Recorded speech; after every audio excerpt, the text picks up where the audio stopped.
Just say thanks very much everyone for coming along this afternoon to listen to Andrew Carter and to Ellie Harrison from Get Glasgow Moving and Centre for Cities.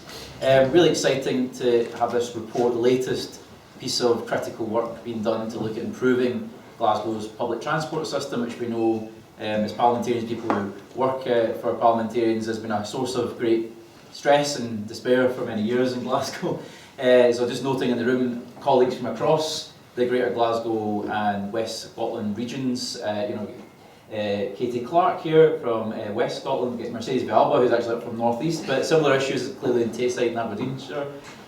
Graham Simpson from Central Scotland region, Neil Bibby from West Scotland, Alec Rowley, who's Labour Transport spokesperson, Mid Scotland and Fife. We've got Ivan McKee, Glasgow Provan, Patrick Harvey, Glasgow region, and obviously with a government interest in this matter as well. Annie Wells from Glasgow, Conservative colleague, and we have, who else we've got? Pam Gosel, sorry, and we've got Codcap Stewart from Scotland and Glasgow College.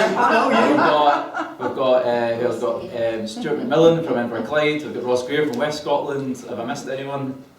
We're okay, we're all in. Okay, so thanks so much for everyone, all colleagues from across the city region for coming along. And I think it's going to be a really interesting report. Ellie and I, we first encountered each other about 2016 in the sort of early days of setting up the Get Glasgow Moving campaign, which has been going along for a number of years now, looking at all aspects of the city region's public transport system. And this is the latest report. Great, to see the funding that's came through for it. It's made some really interesting recommendations, and hopefully, in light of the Transport Act 2019 and the potential for the secondary legislation on bus franchising coming forward soon, we can make headway with SPT on finally getting a handle on franchising. We've been looking on with jealousy to Manchester and Liverpool and how they've moved forward on this, and Leeds as well. So hopefully Glasgow can be the next big city to move forward on bus franchising. So without further ado, I'm going to hand over to Ellie. Thanks very much everyone. Cheers. Thank you so much for coming, and thank you to Paul for hosting us here at the Parliament today. I'm Ellie Harrison. I am the current chair of Get Glasgow Moving. We're a volunteer-run campaign. We've been going since 2016, and what we want to see is an integrated public transport system for the Glasgow city region. So that's making our buses, our trains and our subway, planning them and coordinating them so they work together as part of one system, which for anybody who's travelled to European cities will know that's the norm in Europe, and really we deserve it in Glasgow and other Scottish cities as well. So we have there's 5 committee members here today from Get Glasgow Moving. We've all got name labels on, so please do come and say hi. We've got Susan, Katie, David and Geraldine is around. Geraldine is around as well. A couple of them have actually taken annual leave to be here today because they care so much about this cause. Paul has helped us with arranging today's session, but I did want to make it clear that we are a completely autonomous passenger-led group.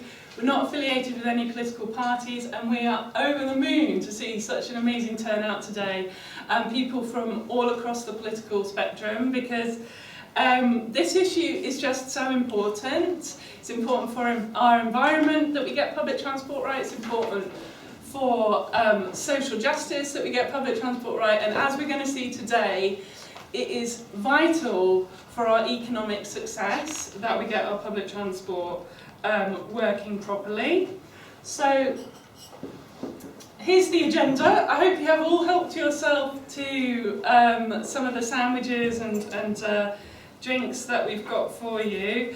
I am very shortly going to hand over to Andrew Carter, who is the Chief Executive of Centre for Cities, who have written this report. Before I do that, I would like to say that we were able to commission this research with a Smarter Choices, Smarter Places grant from Pass for All, which I think is actually Transport Scotland money, but we're really pleased to be able to invite Centre for Cities to come and do what is their first detailed study into a public transport system in Scotland. And We are going to have lots of time, hopefully, for questions for Andrew and a bit of a discussion. And just to warn you, we're recording the presentation. We're hoping to put Andrew's presentation, make that available online after the event. We're not going to record the discussion, so I will turn all the recording equipment off before then. And we, at the end, we are hoping to have a photo op for any MSPs who would like to stay. And we would like to tell you more about Better Buses for Strathclyde campaign, which is campaigning across all of the 12 local authorities in the SPT area for the recommendations of the report to be implemented. So we'll be doing a photo op at the end. And I will now hand over to Andrew, who's going to tell you more about the report. Brilliant. Thank you very much, Ellie.